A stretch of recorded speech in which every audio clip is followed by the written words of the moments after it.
Oh, hey, look, it's everybody's favorite moderates. Yeah, right?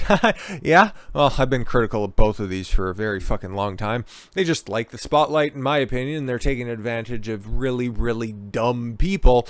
I didn't fall for it. I hope you guys didn't as well, and we're hopefully going to dispel some of that magic that they have cast over a giant ton of conservative media. Jesus Christ, some people are fucking gullible. Like, they're really smart in some areas, but oh my god, a Democrat's gonna give us attention? Oh, fucking Christ, grow up and do your own fucking normal research, dumb bastards. Majority says it's important Manchin and Sinema oppose Biden's congressional agenda. Yeah, it's stupid, okay?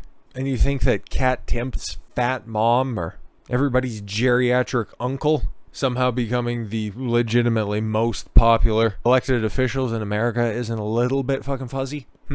Because take a look who's actually speaking out in public, okay, against these people, okay? Take a look at their actual actions. That's a grammatical nightmare of an alliteration, but whatever. Manchin responds to Socialist Sanders over disparaging op-ed in West Virginia paper. Oh my god, a socialist and Bernie Sanders? You know he's actually an independent, right?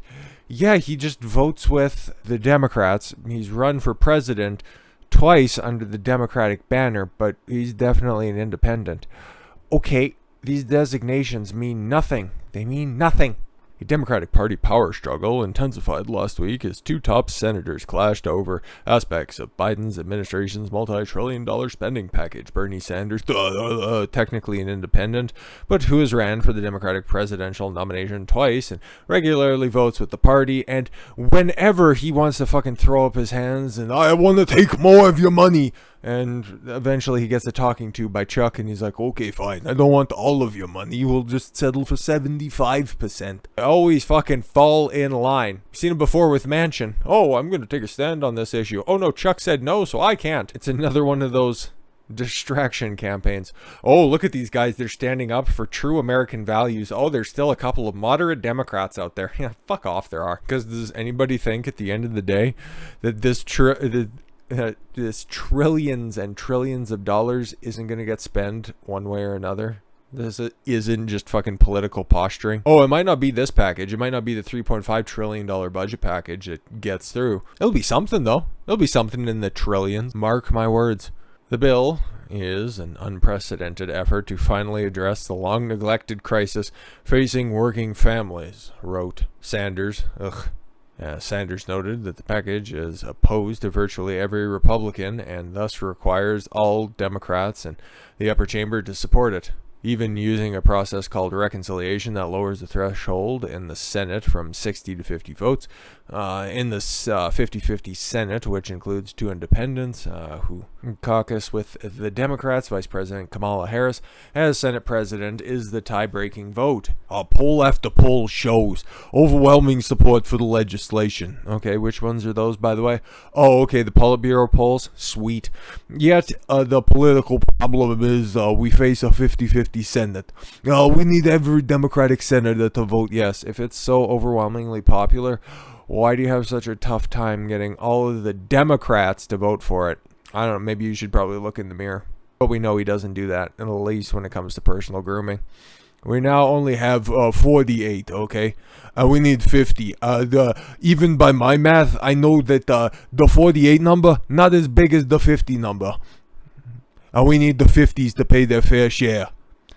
Two Democratic senators remain in opposition, including Senator Joe Manchin. Remember, he wrote this in a newspaper in West Virginia, Joe Manchin's home state, which is fucking odd. About an hour after the piece was published, Manchin fired off a statement to reporters on social media. This isn't the first time that an out-of-stater, has tried to tell West Virginians what is best for them despite having no relationship to our state. No, he ran for president twice. He was definitely ready to properly represent the people of West Virginia. Come on, Joe. Millions of jobs are open, supply chains are strained and unavoidable. Inflation, taxes are draining workers, hard-earned wages, and blah, blah, blah, blah, blah. Don't really care, but what's he going to do? Okay, how's he going to back up his fucking words? Joe Manchin offers to become an independent amid reconciliation negotiations with Biden. Put your fucking money where your mouth is. Do it. Just fucking do it. You'd have some more respect, at least for me. I don't know what that means to you, but hey, stop fucking postulating. Talk only gets you so far. Joe Manchin on Thursday said he offered to change his party affiliation to an independent amid tough reconciliation negotiations with President Biden and the far left. Okay, but again, just because, you're independent, so what, are you just going to continue to vote with the Democrats all the time? So what's the fucking point? It's just more theater, dude. Oh, we're doing something. You're not really doing anything. Me being a moderate centrist Democrat, add more disclaimers to that. If that causes you a problem, let me know, and I'd switch to being an independent, but I'd still be caucusing with Democrats. Again, it's a fucking distinction without a difference. Just so you guys know. But Little Miss Wine Mom, oh, okay. Oh, she's the darling right now, the fucking chunky cashier with the problem glasses and peroxide blonde good looks. Give me a fucking break. We are being used. 5 veterans quit Kyrsten Sinema's advisory committee. Huh. But she's a moderate and she's a centrist. Even the Washington Examiner, who I really appreciate. That's the way that they put it. 5 military veterans on Arizona Senator Kyrsten Sinema's advisory council submitted a letter of resignation to the centrist senator. Huh. Oh, okay. Criticizing her for not listening to their counsel of her constituents. No, she's a centrist in a very red state like Arizona. Huh. Okay.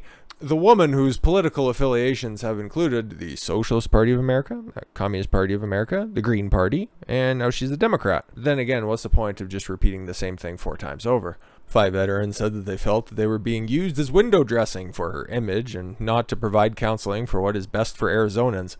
Huh. It's almost like she just likes the spotlight and she just likes the attention. She doesn't want to have to do any of the work.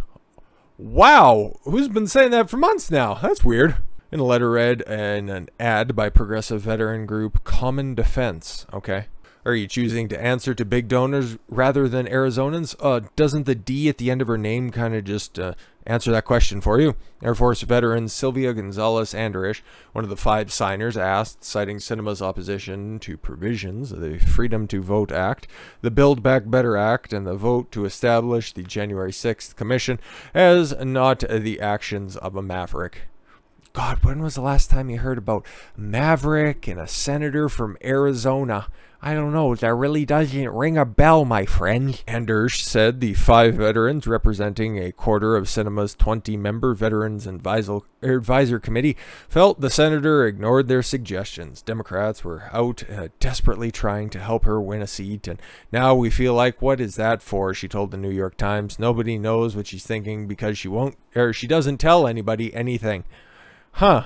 It's very sad to think that somebody who you worked for that hard to get elected is not even willing to listen. Yeah, you worked hard, but not as hard as Ruben Gallego, the guy who was running the election in 2018. You weren't working as much overtime as he was. So let that one linger. Sinema said that she would always be grateful for the sacrifice they made by the veterans of Arizona, particularly the ones who have resigned from her council. Yeah, that she wasn't listening to because she's a one-woman power trip. Dude, I don't give a shit that these guys are fucking progressive candidates. That's pretty telling. Oh, they don't listen to anybody. Oh, okay, cool. She's an elected official, okay? If you want to take that post, you gotta listen to people, even as fucking idiotic as they are. Hey, they're around you. You didn't fire them. They quit. Again, always keep this stuff in the back of your mind. Do you actually think that these Democrats are, having a come to Jesus moment, or do they just like the limelight? That seems pretty obvious to me. But with that said, thank you all very much for the gift of your time. I've been Don Consuelo. I want you to follow your gut and get after it. Take care, everyone.